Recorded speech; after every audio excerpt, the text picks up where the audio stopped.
So the first point, of course, we shall need some financial resources in this, the language, as I already mentioned, for Georgian, Armenian, and Azerbaijan.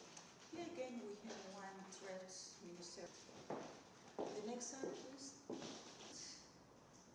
Conditional so-called ordering system in accordance with in the right side in Georgian language, but ჩვენ ვართ ახლა ამ საკითხზე მუშაობის პირველ ეტაპზე, რომლის ფარგლებშიც გამარტივდება სოციალურად დაუცველი ოჯახების მონაცემთა ერთიან ბაზაში რეგისტრაციისთვის განაცხადის წარდგენის პროცესი.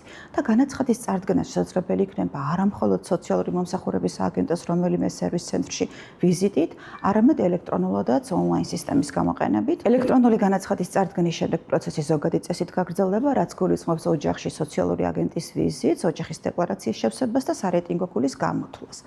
ასევე ონლაინ განაცხადის წარდგენა შესაძლებელი იქნება სომხურ და აზერბაიჯანულ ენებზეც.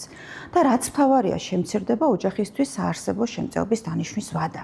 თუ მოქმედი სისტემით ეს ვადა არის განაცხადის წარდგენიდან არაუმეტეს 90 დღე, 1 ივლისიდან 90 დღე შემცირდება 60 დღემდე და ოჯახს საარსებო შემწეობა დაინიშნება სარეიტინგო ქულის გამოთვლის მომდევნო თვიდან, რაც შესაბამისად გვაძლევს საშუალებას, რომ ფულადი დახმარებები გავცეთ უფრო ადრე, ვიდრე ეს ხდება დღეს. We discussed the ministry's plan for the digitalization of the application system and the management system of the social registry and to make it easier for people to apply when they are in a situation of need for social assistance.